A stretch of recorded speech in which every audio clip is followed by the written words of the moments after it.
आप सभी भाई बहनों का आध्यात्मिक ज्ञानात्मक चैनल की संध्या बेला ज्ञान कक्षा में एक बार फिर स्वागत है।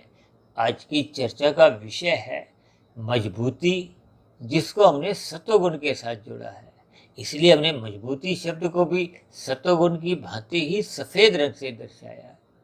और दूसरी पंक्ति में हमने एक शब्द लिखा है मजबूरी, जिसको हमने रजोगुण के साथ दर्शाया है, क्योंकि रजोगुण को हम रंगीन रंग से ही दर्शाते हैं। और संसारी स्थितियों को भी हम देखिए एक राशि स्थिति यानी कि रजोगुण से ही दर्शाते हैं। ये संसार की रंगीनियां कहो, रजोगुण की स्थितियां कहो, अक्सर राशि मनुष्य की विषय भोगों को अधिक से अधिक भोगने की प्रवृत्ति बनी रहती है, जिसके फलस्वरूप देखिए ये मजबूरियां कहो, दिखावे की स्थितियां कहो, ये अक्सर दिखाई देती। ये सभी स्थितियां मनुष्य को सतोगुण में स्थित होने नहीं देती।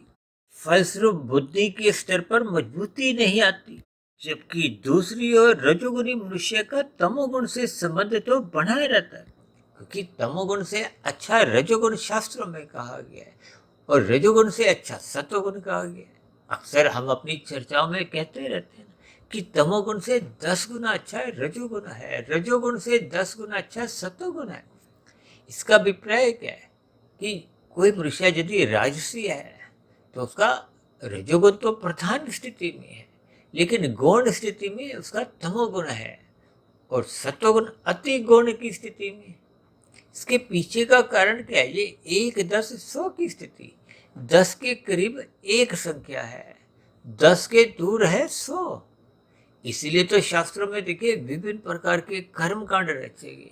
ये कर्म कांड इसीलिए करने चाहिए, लेकिन इन कर्म कांडों को मनुष्य को श्रद्धा पूर्वक करने से ही उसमें एक सात्विक स्थिति मजबूत होने लगती है, उसमें सतोगुण की प्रधानता बनने लगती है। यानी कि जो आपका मेरा स्वभाव अभी राजसी बना हुआ था, उसमें क्रमशः सात्विक स्थिति मजबूत होने लगती है। देखिए सात्विक स्थिति मजबूत होने लगती है, इसको ही हमने देखिए एक मजबूती शब्द से जोड़ा है। फलस्वरूप मनुष्य का परमात्मा को पाने का एक लक्ष्य बन जाता है, क्योंकि राजसी मनुष्य का तो देखिए परमात्मा को पाने का कभी भी किसी भी स्थिति में लक्ष्य बनता नहीं है।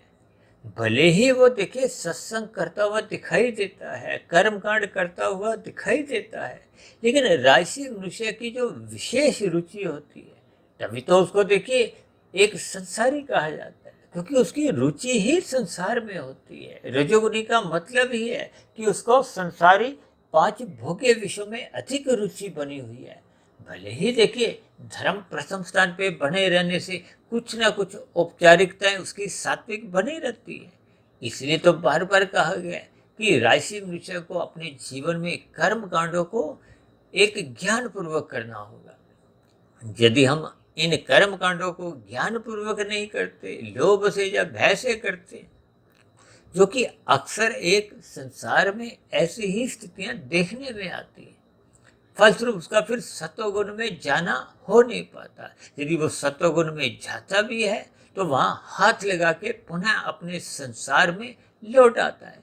ये लौट आने का अभिप्राय क्या है कि उसके विषय भोगों के प्रति एक रुझान बना होता है। ये विषय भोगों की असत्य ही उसकी एक मजबूरी बन जाती है। असत्य कहो, व्यसनी बन जाना कहो, उनका एक प्रमाद की स्थितियां कहो, यानी कि कुल मिलाकर संसारी मनुष्य में देखिए दिखावा की स्थितियां होती हैं। ये सब मजबूरियां ही हैं, प्रदर्शन की स्थितियां, दिखावा की स्थितियां। तभी तो मनुष्य देखिए राजसी मनुष्य फैशन की स्थितियों में अक्सर अपने आप को स्थित कर लेता है। दिखावा फैशन एक ही स्थितियां हैं। ये देखा देखी संसार में ये प्रदर्शन की स्थितियां हैं। यानी कि ये सभी स्थितियों में जब वो एक आवश्यक कर्म कर नहीं पाता तो फिर उसका तमोगुण में आना जाना भी बना रहता है, क्योंकि रजोगुण के पास तमोगुण की स्थिति है। तमोगुण 1 की स्थिति है, रजोगुण 10 की स्थिति है। अब 100 की दूरी अधिक, देखिए 10 से 100 दूर है, इसलिए उसके लिए पुरुषार्थ करना होता है, मेहनत करनी होती है। और राशि मनुष्य या कहो या विषय भोगों में आसक्ति होने के कारण ये मजबूती कर्म करने की बन नहीं पाती। यानी कि विशेष प्रकार का पुरुषार्थ करने की उसमें हिम्मत वो अपनी जुटा नहीं पाता, क्योंकि भोगों के वेग वो उसमें एक आलस्य की स्थितियां को हो। देखिए, प्रमाद की स्थितियां उसको रजोगुण में ही स्थित रखती हैं और सत्वगुण में जाने नहीं देती। लेकिन यही प्रमाद जब गहरे तल पर होने लगता है, ज्ञान की न्यूनता आने लगती है, तो फिर प्रमाद से ही कब मनुष्य तमोगुण में गिर जाता है, छोटे रास्तों का इस्तेमाल कर, क्योंकि विषय भोगों का असत्य मनुष्य कभी भी कोई भी छल कपट ठगी हेरा फेरी करने को तैयार रहता है।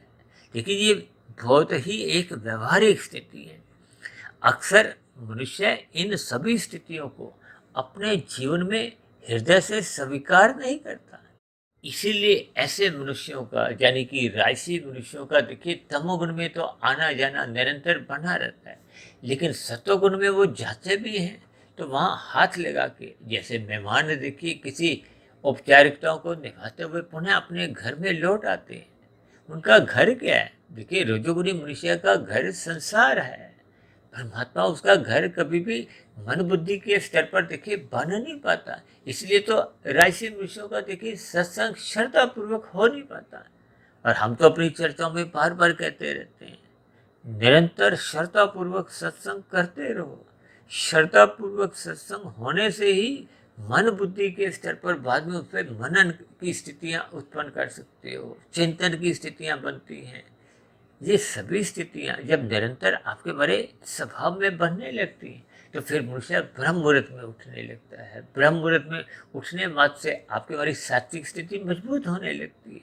ब्रह्म मुहूर्त में निरंतर उठने से आपका मतलब परमात्मा को ही पाने का एक लक्ष्य बन जाता है।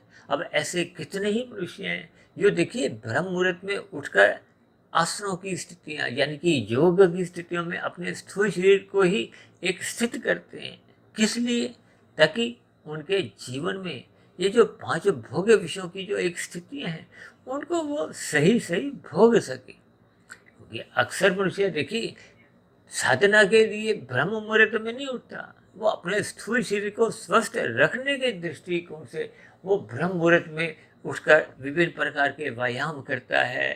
आसन लगाने की स्थितियां भी कहो, अक्सर आप पार्कों में देखोगे ना कि सुबह ब्रह्म मुहूर्त के समय में भी देखिए कुछ ऐसे ही आसन लगाते हुए कुछ एक लोगों का समूह दिखाई देता है।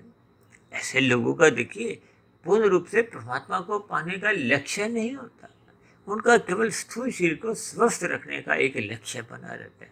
देखिए, ये सभी स्थितियां आरंभिक स्तर पर मनुष्य इनको भी स्वीकार नहीं करता, क्योंकि उसकी एक मजबूरी है। इसलिए तो हमने देखिए रजोगुण के साथ आज मजबूरी शब्द को एक विशेष महत्ता दी है। यानी कि जब तक मनुष्य सत्वगुणी बनता नहीं है, सत्वगुणी बनने का अभिप्राय सत्वगुण में जाकर टिकने से है। यदि हम सत्वगुण में जाते हैं, अक्सर हम देखिए कुछ ऐसे त्योहार आते हैं, हर 6 महीने बाद नवरात्रों की स्थितियां देखते हैं कि कुछ दिनों के लिए मनुष्य अस्थायी रूप से सात्विक बन भी जाता है। लेकिन जैसे ही उन स्थितियों को, या वो त्योहार की स्थितियां या नवरात्रि की जो एक स्थितियां जिसमें मनुष्य अस्थायी रूप से सात्विक बना था, लेकिन जब हम उस सात्विक स्थिति में निरंतरता अपनी स्थिति में मजबूती नहीं लाते, यानी कि जब तक हम सत्वगुण में टिकने का मन बुद्धि के स्तर पर निश्चय नहीं करते और निरंतर उस स्थिति विशेष पे अभ्यास नहीं करते, तब तक आपके हमारे इरादों में, आपके हमारे लक्ष्य में वो मजबूती दिखाई नहीं देती। और मजबूती जब तक बन नहीं पाती, तो फिर आपका हमारा सत्वगुण में टिकना अस्थायी होता है, वो स्थायी बन नहीं पाता।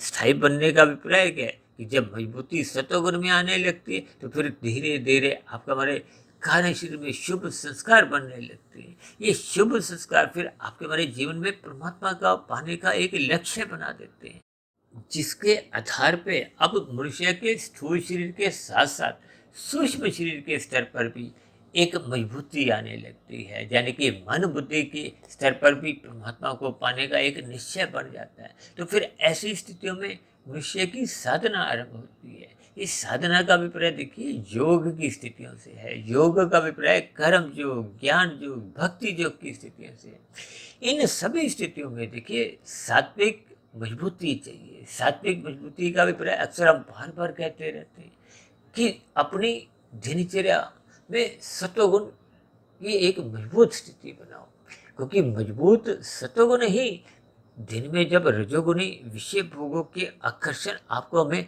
अपनी ओर प्रोत्साहित करते हैं, आकर्षित करते हैं।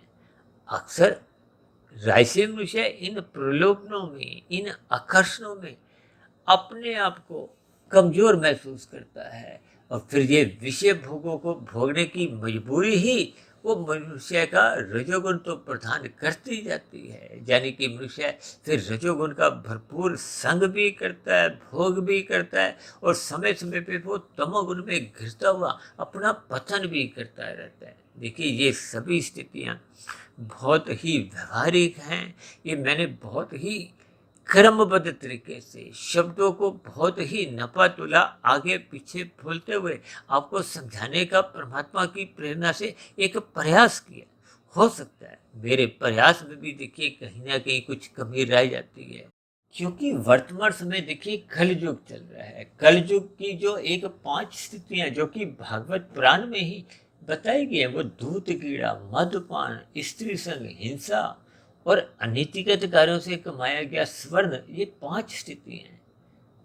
अक्सर इन स्थितियों में मनुष्य अपने आप को एक लिप्त रखता है। ये सभी स्थितियां कामाधिक मनुष्य में जब बनने लगती हैं, ये बढ़ते बढ़ते मनुष्य का जो आहार है, मैथुन की स्थितियां हैं, निंद्रा है, ये सभी स्थितियां फिर बिगड़ने लगती हैं। बिगड़ने का अभिप्राय देखिए सात्विक स्थिति का ना रहना है। बिगड़ने का अभिप्राय देखिए तामसिक स्थितियों से भी लिया जाता है, और हल्की हल्की राजसिक स्थितियों से भी लिया जाता है। इसीलिए तो भगवान श्री कृष्ण जी ने गीता में ही कहा है कि 3 गुणों के ज्ञान विज्ञान को आप एक गंभीरता से समझो। और भगवान श्री कृष्ण जी ने इन 3 गुणों के ज्ञान को गुणतम ज्ञान भी कहा है।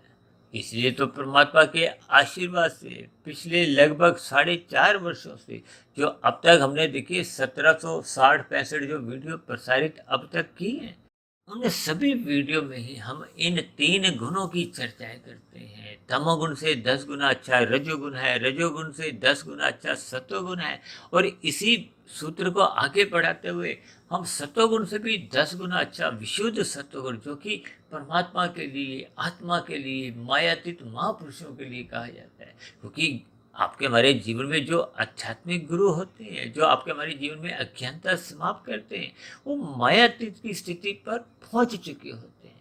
जबकि देखिए आज मेरी जो स्थिति है, मैं तो एक मायाबद्ध ही हूँ। मायाबद्ध होने के बावजूद भी परमात्मा के आशीर्वाद से ये ब्रह्म मुहूर्त में हम कुछ शोध की स्थितियां करते करते शास्त्रों के इन 3 गुणों के ज्ञान को जितना जितना मैं समझ पाया हूँ, इन गुणों के ज्ञान को मैं समझाने का एक प्रयास करता हूँ, और उसी प्रयास में ही परमात्मा के आशीर्वाद से ये 1, 10, 100, 1000 का जो एक महासूत्र है, इस सूत्र के अंतर्गत ही हम देखिए अपने 3 शरीरों की भी चर्चाएं करते हैं। स्थूल शरीर, सूक्ष्म शरीर, कारण शरीर। देखिए आत्मा और परमात्मा ये चेतन सत्ताएं हैं। आत्मा ज्ञान स्वरूप है, और परमात्मा एक अनंत स्वरूप सत्ता है। परमात्मा के लिए देखिए परम शब्द आता है, क्योंकि वो परम आत्मा है। परमात्मा शब्द का जब हम संधि विच्छेद करते हैं तो परम जमा आत्मा आती है। जबकि हम और आप तो देखिए कितनी ही आत्माएं, सामान्य आत्माएं। शास्त्रों में इन सभी आत्माओं को अनु कहा गया है, एक देशीय कहा गया है। जबकि परमात्मा तो देखिए सर्वव्यापी सत्ता है, विभु हैं, सर्वव्यापी सत्ता है। ये सभी स्थितियां जब हम क्रमबद्ध तरीके से समझ जाते हैं, देखिए प्रकृति के 3 गुणों के ज्ञान विज्ञान को आपको में क्रमबद्ध तरीके से समझ आने पे ही आपके मेरे जो 3 शरीर हैं, स्थूल शरीर, सूक्ष्म शरीर और कारण शरीर, इन 3 शरीरों के संबंध को हम एक ज्ञान पूर्वक समझ पाते हैं। अक्सर हम बार बार कहते रहते हैं कि आत्मा के ऊपर जो आवरण है वो कार्य शरीर में बनी हुई स्थितियों का ही है। जब हम राजसी कहते हैं तो इसका अभिप्राय क्या है कि एक कारण शरीर में आपका हमारा जो एक स्वभाव है उसमें रजोगुण की प्रधानता है। जब रजोगुण की प्रधानता होती है तो फिर तमोगुण गौण की स्थिति में होता है। और सतोगुण अति गौण की स्थिति में होता है। अब देखिए ये शब्दों का जो एक मुख्य एक स्थिति है, 1, 10, 100, 1000 की। अब 1 और 10 देखिए पास पास है, यानी कि तामसी मनुष्य है चाहे राजसी मनुष्य है, दोनों का ही सत्वगुण कमजोर होता है।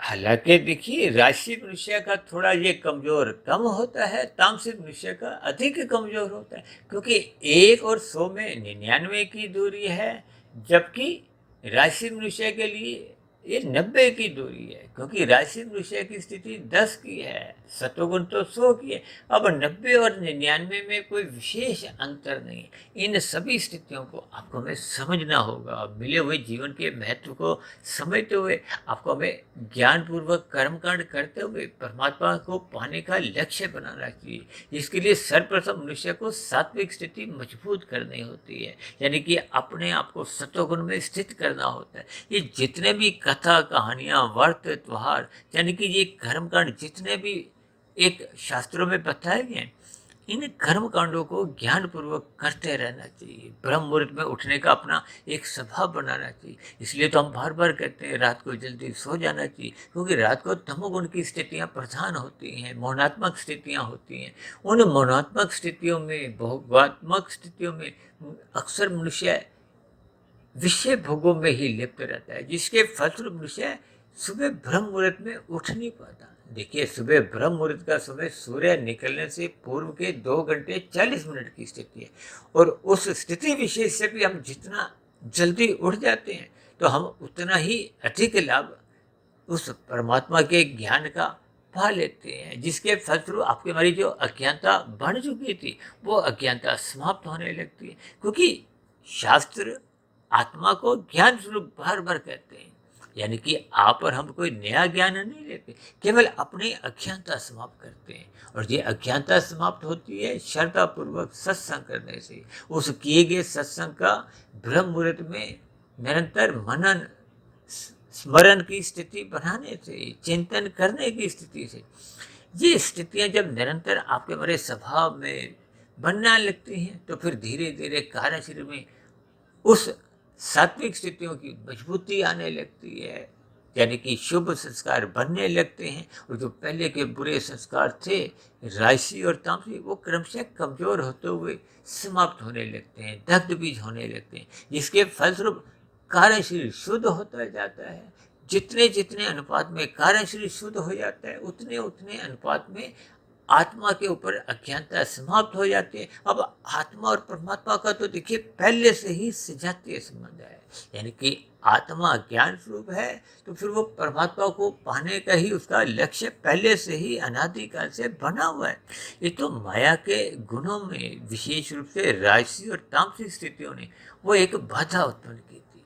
तो इसलिए हम सभी भाई बहनों को अपने मिले हुए जीवन में सात्विक स्थिति मजबूत करनी होगी। इसलिए आज हमने देखिए सत्वगुण को मजबूती शब्द से जोड़ा है और रजोगुण को एक मजबूरी शब्द से जोड़ा है, यानी कि हम सभी भाई बहनों को अपने अपने जीवन की मजबूरियों को सत्वगुण की लगाम से एक नियंत्रण में रखते हुए समाप्त करना होगा, यानी कि मिले हुए जीवन में सात्विक स्थिति मजबूत बनाते हुए योग की स्थितियाँ, कर्म योग, ज्ञान योग, भक्ति योग की स्थितियाँ उत्पन्न करनी होगी, उनमें स्थित रहना होगा, ताकि आपकी हमारी आध्यात्मिक उन्नति क्रमशः एक गति पकड़ ले, और ये गति पकड़ते पकड़ते पूर्ण स्थिति में आकर आपका हमारा कारण शरीर पूर्ण रूप से शुद्ध हो जाए, ताकि स्थूल शरीर के मरने पे फिर आपको हमें आध्यात्मिक शरीर की प्राप्ति हो, ये जन्म मरण का बंधन समाप्त हो जाए, ताकि हम सभी भाई बहन